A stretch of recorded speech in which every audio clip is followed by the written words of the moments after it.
hari uburyo nayo atayibaniye neza. Gusa abo M23 ishinjwa kwica nka Peter Cirumwami ni abagiye bazira amasasu. Hari ibyo bita quiet elimination rero byagiye bivugwa cyane muri Congo. Nge mu mboni zanjye mbona uyu musirikare yarishwe. Nagiye mbona muri Congo umuntu batekereza kwikiza bashaka kumudeployinga ahantu ndashobora kwicwa na AFC M23. Nagiye mbona conflit hagati y'abasirikare babiri cyangwa angahe ishobora kuganisha ku rupfu rw'uwo. Ba Colonel Nanga baje muri M23 hari ikintu yabuze ntari nzi nibizanakibona byoroshye. M23 yari yarabuze ikintu gituma umuntu yayisobanura nk'ikintu koko cy'abanyekongo bose. Kuko nureba abantu bivumbuye kuri Laurent Désiré Kabila, majorité ni bamwe bavuga ikinyarwanda. Bari bamufashije kugera ku butegetsi b'abanyekongo. Nge nyiheraho.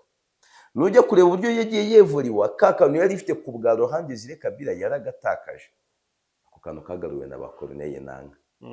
Bya bindi njya nkubwira ngo buri mutegetsi abe mubabe mwiza, hagira abakamira, hagira n'abanyaga. Buri mutegetsi afite abamusingiza banamusenga, afite abamuvuma banamuvunira umuheto. Ahubwo ibyago Tshisekedi afite nuko bamwe mu bo Kabila yanyaze babona Tshisekedi nk'ikigwari kurusha Kabila. Tshisekedi yahanganaga n'imbaraga zitahangana na buri muperezida. None nkubwize n'ukuri, hano mu karere harimo abaperezida iyo baba ari bo bari guhangana na Tshisekedi, nako bari guhangana n'imbaraga Tshisekedi ahangana nazo, baba baraguye. Mu byago Kongo yagize harimo kuyoborwa na Mobutu, harimo kuyoborwa na Kabila, harimo no kuyoborwa na Tshisekedi.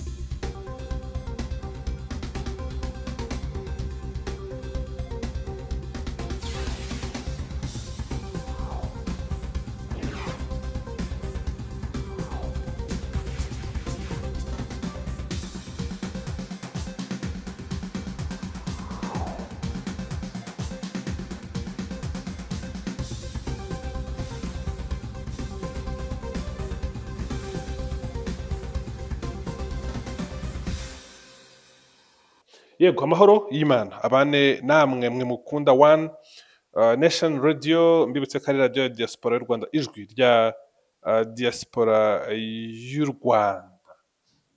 Ni ikiganiro kigaruka kuri byinshi bitandukanye, ariko twigabanda ku busesenguzi ku ngingo runaka tuba dufite zo kuganiraho. Ndi kumwe na Yves Ntemuruge.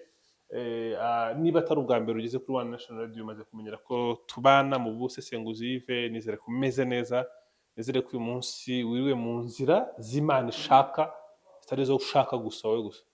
Yego, niriye mu nzira zayo ubundi. Oya ni amahoro, ndumva nta bintu byinshi nayihemukiyeho. Amin, amin. Nta bintu byinshi nahemukiye Imana, nanjye ukumva ntihemukiye cyane. Ko uhemukiye Imana kenshi nawe uri kwihemukira. Yego. Rero meze neza, ndashima Imana n'abantu miliyari 7 na miliyoni 800. Ndagira tuganire muri minsi turi kwibanda muri Repubulika ya Demokarasi ya Kongo. Urabona ko rwose bitameze neza. Uri umuturage wo muri Repubulika ya Demokarasi ya Kongo ntabwo wishimiye situation ihari, yaba ari interne chaos irimo mu miyoborere, ndetse nta n'icyizere gihari cyerekana ko Repubulika ya Demokarasi ya Kongo yakongera kwisubiza ubutaka bwayo uko bwari bumeze. Reka tugaruke kuri situation zo muri Uvira. Turi kumva amakuru menshi ari hanyuranyura. Twumvishe mu minsi ishize General Gasita bamwanga, Abawazalendo rwose bavuga bati twebwe ntabwo tumushaka, kurama ke karenge.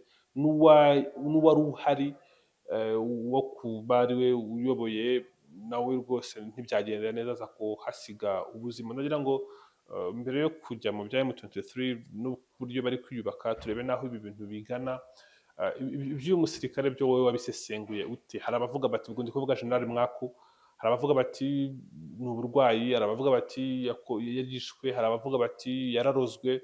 Muri make ntabwo abantu barahuruza ku ijambo rimwe ku cyabaye kuri uriya musirikare. N'ubundi biragoye kukivuga avec certitude, kubera ko mwabyita gute se, ntawe uzi neza urupfu rwe, ariko ibihe byabanjirije urupfu rwe bishobora kudushushanyiriza icyo twaheraho dutekereza icyabaye. Kuva intambara itangiye muri ya FCM 23, Kongo imaze gutakaza abajenerali batari munsi y'icumi, kandi bose ntabwo bazize amasasu. Iyo ugiye kureba abagiye bapfa, whether arashinjwa kuba hari uko akekwaho kuba umuntu amatwi ye yenda kumva cyangwa se kuyategera ivanjiri ya FCM 23, cyangwa se hari uburyo nayo atayibaniye neza. Gusa abo M23 ishinjwa kwica nka Peter Chirumwami ni abagiye bazira amasasu. Hari ibyo bita quiet elimination rero byagiye bivugwa cyane muri Kongo. Nge mu mboni zanjye mbona uyu musirikare yarishwe. Abantu bumva ibyo ndi kubabwira ntabwo ari hano. Nge mbona yarishwe kurenza kuvuga ko yapfuye bisanzwe, bijyana n'umwuka wari uhari. Yego. Nagiye mbona muri Kongo umuntu batekereza kwikiza bashaka kumudeployinga ahantu n'undi ashobora kwicwa na AFCM 23. Nagiye mbona konfuri hagati y'abasirikare babiri cyangwa angahe ishobora kuganisha ku rupfu rw'undi. Ibi muri no minsi byari bihari rero mwabiriye bice yararimo. Umusirikare yakicwa n'aba FARDC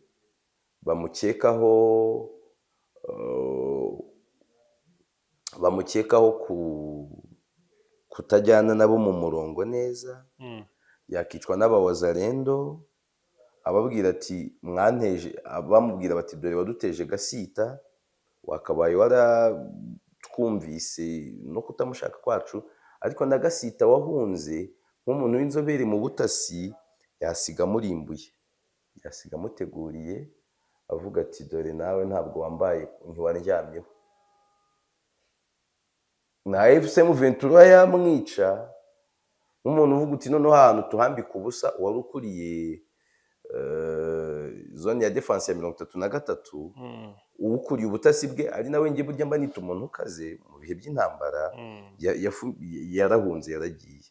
None rero n'uwari ukuriye byose overall, reka tumwere imini iyo vacuum cyangwa se icyo cyuho kiza kuba gihari tuki exploit, ariko kuba ari AFCM 23 yamwica byo ndabiha amahirwe make cyane.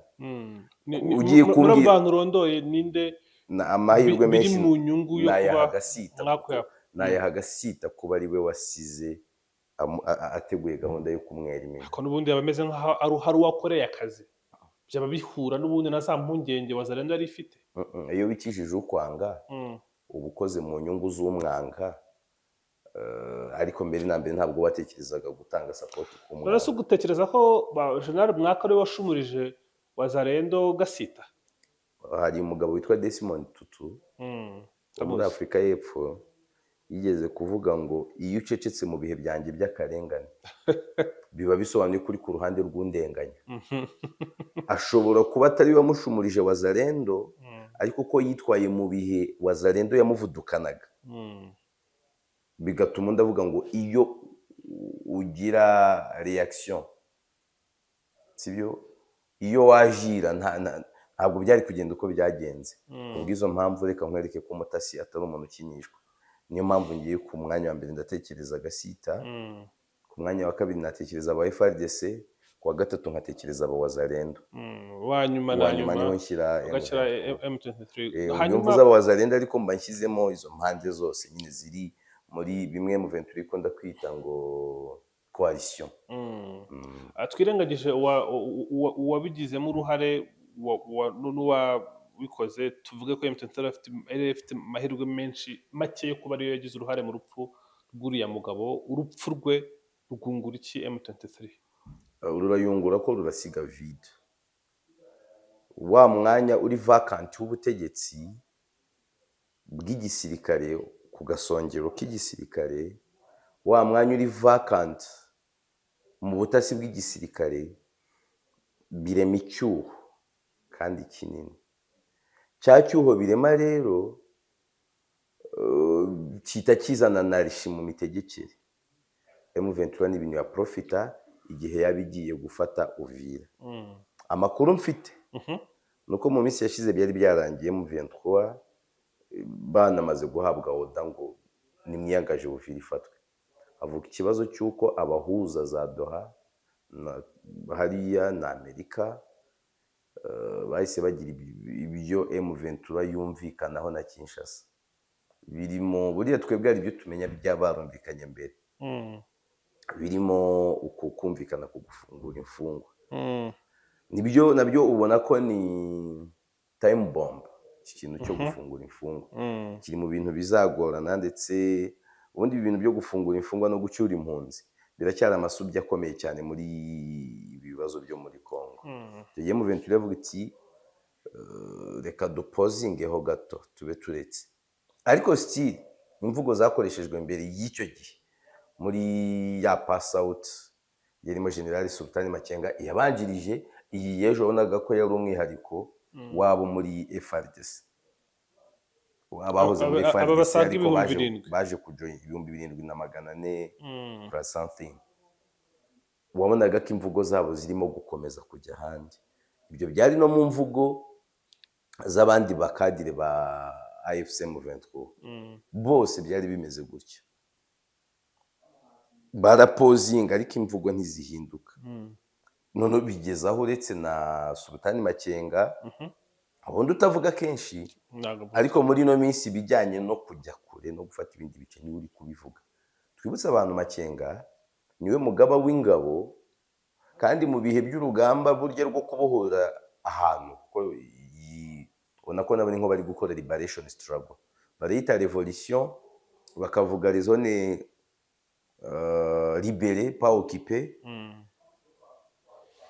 Ushatse burya avuga ko Makenga ariwe muyobozi mukuru muri ibi, ariko ko bo ideology yabo na ambition bafite zirenze iby'igisirikare gusa, bazahitamo kubaha bakubwire ko Corneille Nangaa ari we ukaze.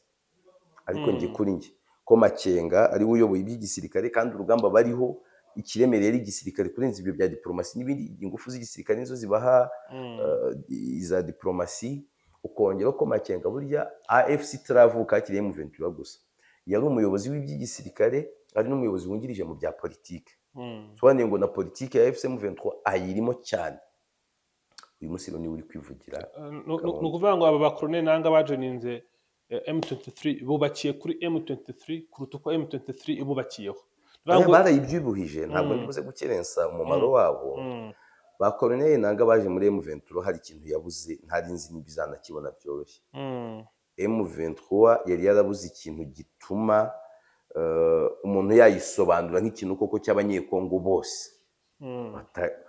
M23 yabanje kuva ku kintu cyo kuba abavuga ikinyarwanda, byatumaga bayishingiranya n'u Rwanda cyane bidafitanye isano gihagije. Kora n'ubu baracyabikora, biracyahari, ariko ndakwereka none uyu munsi uburyo umuntu yashoboraga kuba yabivuga kumuhakanya akaba adafite argument zihagije. M23 ngiye iyo mvuge M23 rega ntabwo nihera 2009 guhera muri za RCD AFDL yego naho mpera M23.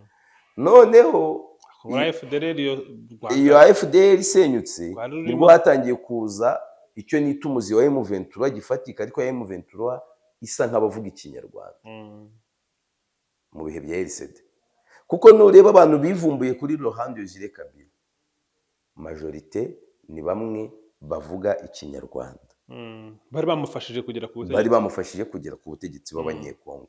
Nge nyiheraho nujya kureba uburyo yagiye yevuriwa, kakanu yari ifite ku bwa Laurent Désiré Kabila yaragatakaje. Ako kantu kagaruwe na ba Corneille Nangaa.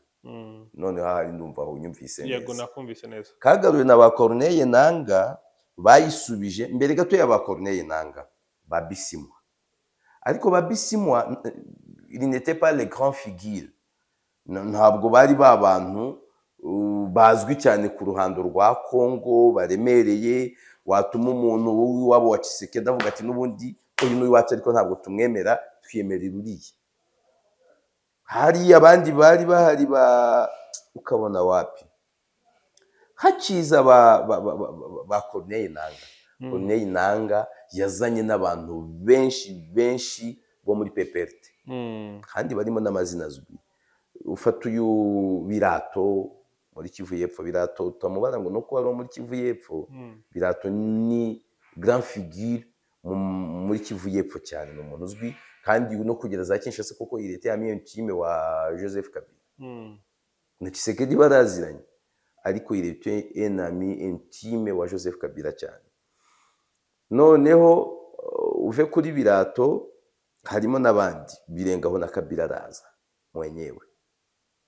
Kabila aje bazamutuka ibyo bashaka, ariko nta muntu uzahanagura ko Kabila yabaye mu bwonko bwa Kongo cyangwa se abatekereza Kongo igihe kirenga imyaka 20. Sajya umuntu kubeshya ngo yatekerereza igihugu ibitekerezo umugabo w'ingabo atari kugitekerereza.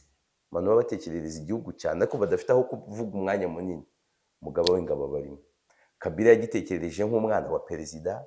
Umwana wa perezida keretse utabishaka abatekerereza igihugu kimwe ku kigero kimwe n'abandi babihemberwa. We niyo nta kazi yaba afite cyane rwose, aba yibona mu birenge bya se, niyo yaba adafite gahunda yo kumusimbura cyangwa k'umunyapolitiki. Ariko kuko azi ko isi ari uhedinze igihugu, uzareba uburyo nimba ubaye ugifite nk'umugisha wo kugira umubyeyi, kompanyi ye iyo ifite ibibazo atari kunguka muri business urwararerije. you are right, kivuga ni ukuri, kandi nta nyungu umuha, nta kintu bimufashamo, ariko kuko ufite amakuru ko atari kunguka urwararerije. Iyo ibintu bye biri kuba successful, uba wumva ari wowe uri gutsinda, kandi ari njye nta n'igihumba gusagura, urakandagira ugahamya. Yego. Umwana wa perezida abatekerereza igihugu cyane. Noneho we yarenze kuri ibyo byo ku mwana wa perezida babanye ku rugamba. Yarenze kuri ibyo yabaye umugaba w'ingabo, sibyo? Yego. Arenze kuri ibyo abantu bose bahanganye na se nawe yahanganye nabo nyuma yaho. Birenze kuri ibyo igihugu yakibyimbye imyaka 18. Birenze kuri ibyo yagize uruhare mu gushyiraho uwamusimbuye. Birenze kuri ibyo muri ya myaka yose numwe mu baperezida bibye neza kurenza abandi muri Afurika, ku rwego bakubwira bati Kabila nabo bariko Dangote yabaha akazi kandi akabahemba neza. Nk'ibintu birebire urimo cyagaza neza ku mufuka. Oh mama yangu. Kabila rero uwo muntu wageze kuri urwo rwego rwose, kujoininga ya FCM 23 ubwe yitsindiye mu myaka 10 yari ishize. Ariko Kinshasa ntimivuga neza, nihanganira nkunyuze mu buryo yavugaga. Kinshasa imusobanura nabi, ari mu manza, bari kumushinja treason, bari kumukatira urwo gupfa n'ibindi. Ntibishobora gutuma hari parti nini y'abaturage n'ubundi bona ko batarasobanukirwa n'iyi ntambara bayite igitero cyabagabweho n'u Rwanda, kuba noneho n'abandi yari afite bamwanga. Birahura neza n'ibyo navugaga. Ntabwo abo bantu babura, akiri no ku butegetsi n'ubundi hari pourcentage y'abantu cyangwa portion y'abantu runaka bamufataga muri iyo ndorerwamo nyarwanda. Ntabwo yabura, akiri no ku butegetsi. Ntihabura n'abiyongera kuri abo noneho bizanwe n'ibyo ashinjwa. Ariko byabindi njya nkubwira ngo buri mutegetsi abe muba abe mwiza, hagira abakamira, hagira n'abanyaga. Buri mutegetsi afite abamusingiza banamusenga, afite abamuvuma banamuvunira umuheto. Igisigaye kuko icyitwa gutegeka bisobanuye kugira imbaraga, akagira imbaraga zituma abamuvuna n'abamuvunira umuheto wowe ubavunira cyangwa akabubakiraho inkuta zituma batamugeraho, agasigara na hafi y'abamusingiza n'abamusenga. Kabila mu myaka irenga 20 ari influential, yaremye benshi, yakamiye benshi, sibyo? Yananyaze benshi, yaremye abamusenga n'abamusingiza batabarika. Abo ngabo nta kintu ubutegetsi bwa Tshisekedi na gito bwakora ngo bubumvishe ko ari bo Kabila ari we kibazo. Keretse bambuke muri bo baba bimwe inda yakwanze uyiha amata ikaruka amaraso. Inda yakwanze nuko ikugenza uyiha amata ikaruka amaraso. Ariko abatarabo ntabwo bishoboka. Ntibishoboka rwose. So hakabaho iki? Abo yanyaze barimo nyine abo ngabo n'undi bagomba gufasha Tshisekedi kumurwanya. Ahubwo ibyago Tshisekedi afite nuko bamwe mu bo Kabila yanyaze babona Tshisekedi nk'ikigwari kurusha Kabila, bigatuma batanamuha support mu kurwanya Kabila. Hakaba n'abandi baryaryaga Kabila, sibyo? Wenda bashobora kumurwanya noneho hakaba abandi bari abambari ba Kabila, ariko bavuze bati twebwe turakama iburyo dukame n'ibumoso. Ubwo rero umushumba yahindutse, reka dukeze uwimye, ariko mu gukeza uwimye turasiga rumu yuko umwami wacu abundutse tuzongera tukayoboka ingoma yadukamiye neza. icyo cyo kubunduka naho hakomoze kuko hari ibiri gutangazwa yaba ari mu ikipe bigira Kabila n'abanyamakuru batandukanye nabonye barimo nka Steve Wemby aratangaza cyane na Kabila ubwe. N'ubuhe butumwa buri mu byo Kabila ari gutangaza? Ni ukuvuga gusa nk'umunyepolitike kugira ngo yereke abantu ko agihari, cyangwa ni za declaration zikorwa hagize n'ikindi kigiye gukurikira? Kabila uramusesengura yaraje mu minsi ya mbere amaze gukora statement kuri televiziyo y'iminota hafi 40 niba nibuka neza, rwose arayivuga, nyuma tumubona igoma, tumubona Rumangabo, noneho tumubona yiyunze na AFC 23, birashyuha birongera birakonja, Kabila arongera abura muri media, none Kabila yongeye yagarutse mu bivugwa. Ni iki cyaje kuvuga? mfasha ndimo ndashaka ndiko niri kujya kure undebe iriya tweet ya Kabila, sibyo wavuga ngo abantu bashobora guhera bavuga ko yagarutse. Ni tweet isobanuye ibintu byinshi cyane ku hazaza ha Repubulika ya Demokarasi ya Kongo, yego, nibyo dushobora kuza kubona muri iyi minsi. Ariko mbere yo kuyigeraho, ureka ko mu minsi yashize mu byo Kabila yatangaje, Kabila yifatiye mu gahanga ibiganiro uruhare rwa Amerika muri ubu buhuza. Iyo mvugo wibuka ko yari ihuye n'iya AFC M23, nabo bari kubyifatira mu gahanga. Wibuka ko nakubwiye ngo niba iyo mvugo ibaye ikomeye nyine bakomeje, yego byaba ari ibintu bikaze cyane. Ariko nanone babaye bari kubivuga ari ukwigiza nkana, Tshisekedi yaba ari mu byago, byaba ari ibintu byerekana ko ibihari ari agakino baziranyeho na Leta Zunze Ubumwe za Amerika cyane. Wayibonye? Nje ndayifite hano. Okay, nimba wayibonye noneho mfashe. Yahamagaye abakongomani b'abagabo n'abagore, ati nasize navuye ku butegetsi nubashye itegeko nshinga, kandi ntuma habaho kugurana ubutegetsi binyuze mu mahoro. Ati benshi bizeye ko ari iherezo ry'urugendo rwanjye rwa politike, ariko bamwe barabyishimiye.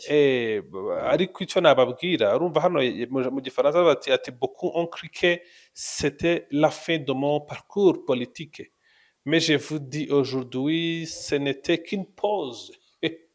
Uyu munsi nababwira ko nta kindi uretse kuba kari akaruhuko.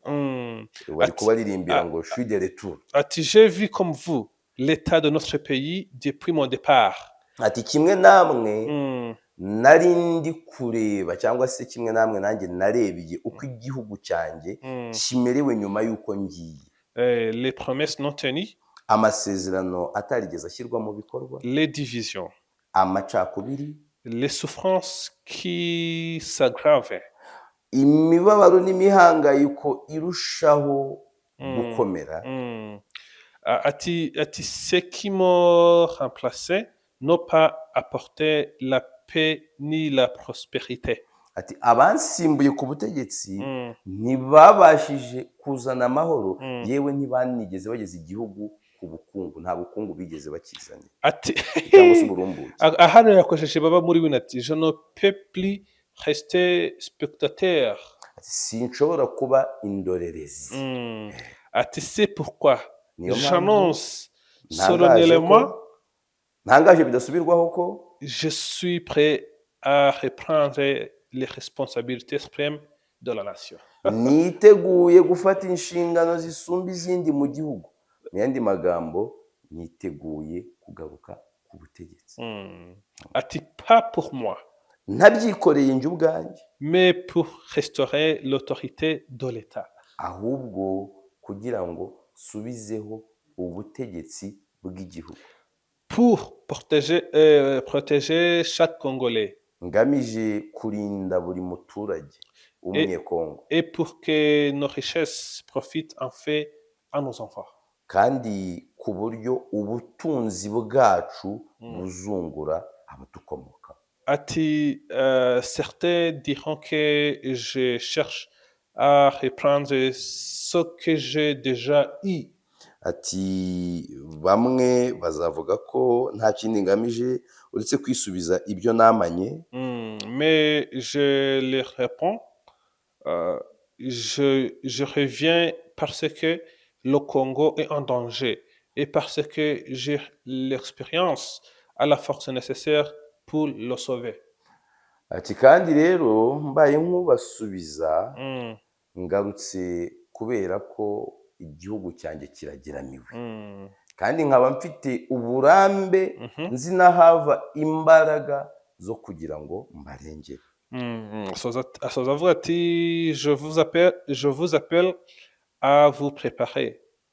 Ensemble, nous allons reprendre le destin de notre pays en main. Ntabwo mbyumvise neza. Ati je vous appelle à vous préparer. Mwitegure. Ensemble, nous allons reprendre le destin de notre pays en main. Tuzongera nyine dusubirane Ati ahazaza mwese h'igihugu cyacu mu ndabahamagarira biganza. kwitegura dufatanyije tugiye gufata ahazaza h'igihugu cyacu mu biganza byacu. Ati je n'ai pas peur de critiquer. Simfite ubwoba bw'abanenga. De critique, nibyo ni de critique. Je n'ai pas peur de menaces.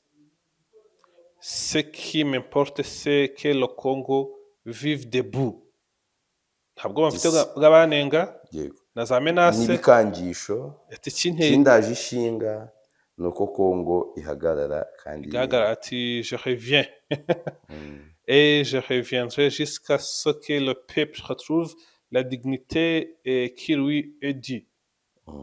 Ati Joseph Kabila Kabange, ancien président de la République démocratique du Congo, ati ndagarutse kandi nzongera ngaruke mu gihe cyose abaturage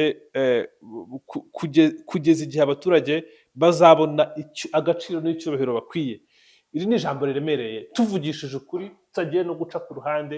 Iyi ni statement iremereye cyane. Uramutse uri perezida nka Tshisekedi si ukumupinga, ariko umbajije urutonde rw'abaperezida b'abanyembaraga Afurika yagize ntabwo namushyiramo. Ntabwo ari ukumupinga kuko perezida ntabwo ari mugenzi wanjye, ariko ntabwo namushyiramo. Ku muntu nka Tshisekedi utanga ama empty promises, ntekereza ko iri ntabwo ari ijambo yakumva ngasinzire neza nk'uko yasinziriye mu ijoro ryabanje. Twemeranya.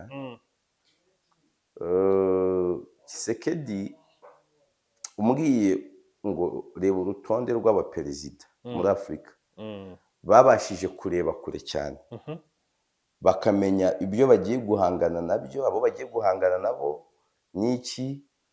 Nshobora kutamuzanamo, ariko Tshisekedi yagize umutsi. Tshisekedi yaza kuba perezida w'umunyembaraga nke. Tshisekedi ntabwo n'iyi manda ya kabiri yari kuyegereza, ntabwo byari gushoboka. Tshisekedi imbaraga yarazigize. Ikintu ngewe namunenze nyine ni ukutabasha gusesengura ikibazo cya Kongo ngo acyumve anarwane no kugikemura hakiri kare. Noneho nkongera nkamunenga uburyo yanze kujya mu biganiro hakiri kare kandi abona ko nta mbaraga z'igisirikare afite. Nkanamunenga ikintu cyo gukoresha abawazarendo. Ariko nubwo ibyo byose mbimunenga, Tshisekedi yagize umutsi bro. Tshisekedi yahanganaga n'imbaraga zitahangana na buri muperezida. None nkubwize n'ukuri, hano mu karere harimo abaperezida iyo baba ari bo bari guhangana na Tshisekedi, nako bari guhangana n'imbaraga Tshisekedi ahangana nazo, baba baraguye, batari kumenya uko ibintu bigenze. Yagize resistance. Wambwira umunyekongo akambwira ngo duhitiremo umuntu atuyobora, Tshisekedi sinamuzana, na Kabila sinamuzana. Bose ubundi muri Kongo mu mivumo yagize, ndabizi kuko abantu badukurikira harimo abantu bakunda M23 kuvuga gutyo Kabila biba biri kubababaza, ariko nta kundi njye mujye munyihanganira. Ni ibitekerezo byanjye mandi kwitangira. Mu byago Kongo yagize harimo kuyoborwa na Mobutu, harimo kuyoborwa na Kabila, harimo no kuyoborwa na Tshisekedi. Kandi muri abo bose muri make nkaho uvuze ati mu byago Kongo yagize ni abayobozi yagize, kuko abo nibo abayobozi bayiyoboye kuva yabona ubwigenge. Oya se Lumumba ndamuvuze mu bigwari, Kabila pere ndamuvuze se? Kabila pere ntabwo amushyizemo. Kabila pere buriya nubwo nawe babujije uburenganzira bo mu bwoko bw'abatutsi bwa mbere na mbere bajya gukora rebellion. Yego ari mu batangije ibi byago, ariko kuko atanayoboye igihe kinini nibura kuba yari yabashije kubavaniraho Mobutu kuba yari yabashije kubavaniraho Mobutu ibyo bituma ntamugira ikigwari cyane Kabila rero uyu nguyu we ngewe none n'impungenge zanjye nubwo ntari umunyekongo nuko mbona nagaruka ku butegetsi amabi yose yakoreye Kongo azaba abaye nk'uyabayeho umwe kandi nawe yahemukiye ko by'umwihariko kuba umuperezida muri Afurika ugatunga miliyari bavuga afite ariko nta confirmation yazo ushobora gusanga ari na speculation reka tubareka afite 1/10 kizavugwa nazo zaba ari nyinshi nazo ni nyinshi uri umuperezida wa Afurika ukwiriye kubibazwa keretse uri babiri nk'umwami kuba umuperezida bivuze gutindahara cyambabarira wowe uje ku butegetsi utaratunga na miliyoni 200 uvuye ku butegetsi ufite miliyari 33 umubwira gute ko utigeze wiba umubwira ute ko wibye miliyari 33 z'amadolari uzi byari byo na Elon Musk n'uyu mugabo uri kumugaragura buri munota bari kwiga hari umugabo winjije miliyari 100 mu munsi umwe ariko ureba muri Oracle cyakoze ibintu birasetsa kweri cyakoze habamwe babarira abandi bakaba baseka uzi ko yazamutse imyanya nka 10 yinjije miliyari 100 mu munsi umwe shares zazamutse kuri stock exchange cyane rwose baba bari kuvudukana nkuriya umwana umukomoka habaye perezida akava hafite miliyari 500 ntabyumva wenda kuba perezida byamuhaye andi ma connection byagize iki ariko se Kabila umwana w'inyeshyamba mu gihugu gikennye iyo nyeshyamba itari ikize mbere yo kujya mu ishyamba ugeze ku butegetsi ejo bundi imyaka 18 ukagira miliyari 33 umwana wa perezida amahirwe reka tuvuge ko bamubeshyera ariko abaye ari umuntu mwiza ntabwo yakakwiriye kuba arengeje miliyari y'idolari cyangwa 3 ziko yaba ari umwe wa mbere muri Afurika ubeshyirwa ku wa mbere afite 27 ariko Dangote rero ngiki pesi nkubeshye M23 ari kuyifasha kandi ntabwo nyirwanya ariko nzababara M23 nimusubiza ku butegetsi ariko urumva bitewe n'icyo M23 rwanira bidashoboka nkaho ari bwo buryo buhari ni mal nécessaire kuko ntabwo mbona ukuntu M23 yayobora abanyekongo bibyo ntabwo bishoboka ko yashyiraho undi ibiganza bibye ishobora gupushinga ikaza n'undi ufite ibiganza bye uri kwirengagiza icyo Kabila nawe yayimariye cyo koze M23 kuko urumva hari ibyo rega wirengagiza nyine imwe nzazigirira abanyekongo M23 ndabyumva inyungu yamugiraho imwe nzazigirira abanyekongo kuko byakabaye Kabila yakabaye nawe ubwe we na Tshisekedi umunsi umwe bakwiriye guhagarara imbere y'inkiko bombi basubiza ku byo bakoreye abanyekongo Shako nabonye justice yise ataruko ukikora justice yise suko ikora yaza ko ari ukikora ko bita George Bush akagombye kuba hagarara imbere akabazwa ibyo yakoreye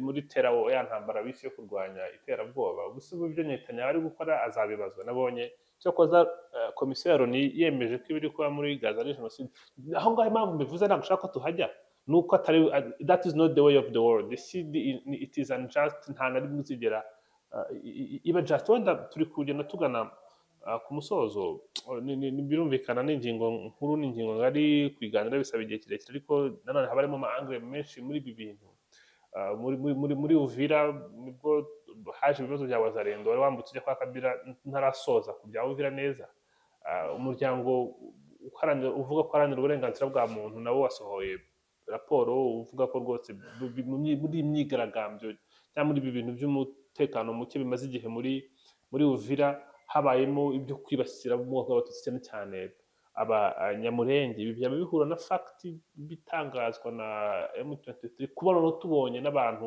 bakunze kuba bari kuri side ya Kinshasa ntabwo ari impuhwe bagiriye inzirakarengane nuko biri ari ibintu byabaga navuga ngo nibanga ryari rihishe mu isoko ntabwo ari impuhwe y'imiryango yagiriye abatutsi b'abanyekongo cyangwa se abanyamurenge nuko kuri iyi nshuro babonaga ari ibanga rihishe mu isoko kavuga ati nta kundi reka tubikomozeho ntabwo ari impuhwe bari babafitiye nyine byarabaye kandi byaragaragaraga none se nimba hari video nanjye nzifite ukeka ko iyo miryango ariyo zitagezeho batanga ultimatum.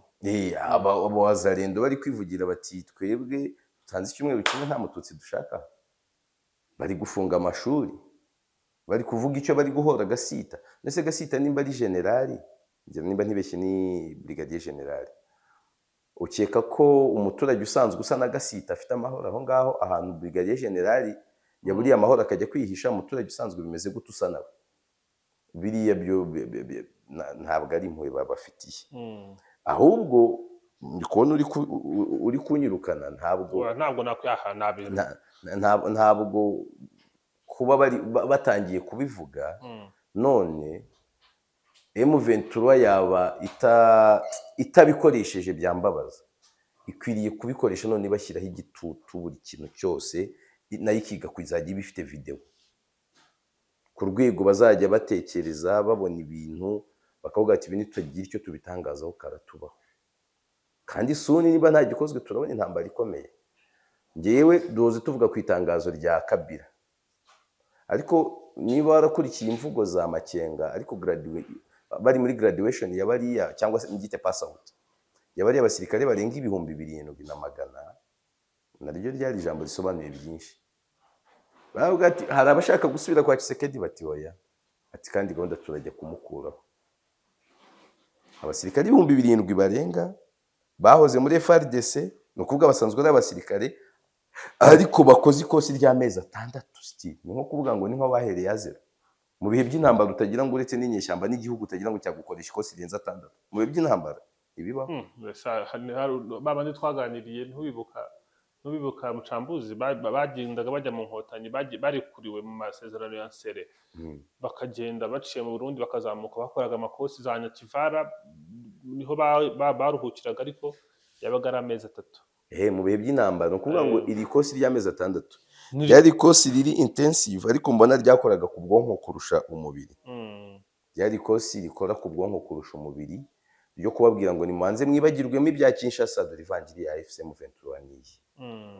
Ibyo usobanura birumvikana, nibyo kandi biragaragara. Kiriya kigo cya Rumangabo byavugiyemo biraremereye kandi bifite naho bigana mu buryo bumwe cyangwa ubundi, ariko nabonye abantu ku nkoranyambaga rwose baba pro FARDC bavuga bati nta basirikare mubonye bagenda banserikira abantu ngo abagore ngo bameze nk'abaransente, ubona nyine basa nkaho batari kwemera iyo myitozo bahawe. Kandi we mu mvugo n'ukuri kubivuga uvuga ati yari imyitozo iri intense, bananditse ko ari abakomando n'abise abasirikare basanzwe. None se abo basirikare FARDC ivuga ngo nta basirikare mubonye, ntabwo ari bo yari yishingikirije, ntabwo barabaye yose ko icyo gihe yemeraga ko yari ifite abasirikare. Ibyo ni bimwe byo kureba inka waba uri kinengo ko gutina kiriya gicebe. Noneho uwo muntu arabafashe abakubise refresher y'amezi 6, ariko nubwo ari refresher ni nk'ari kosi yabahereye A0, ntabwo refresh igimara amezi 6. Urumva ngenda bibona nkaho kubivuga gutyo n'abasirikare kandi benshi. Icya kabiri navuga ngo ni na karite. Yego, reka dusoze Yves, reka dusoze, ariko ntabwo twasoze tutavuze ku bavandimwe bo mu majyepfo y'u Rwanda. Mu Burundi turi kubona amakuru acaracara ku kibuga cy'indege cya Bujumbura avuga ko bitameze neza, hari kuba ibintu bitandukanye, indege zigahagarara ntizigende.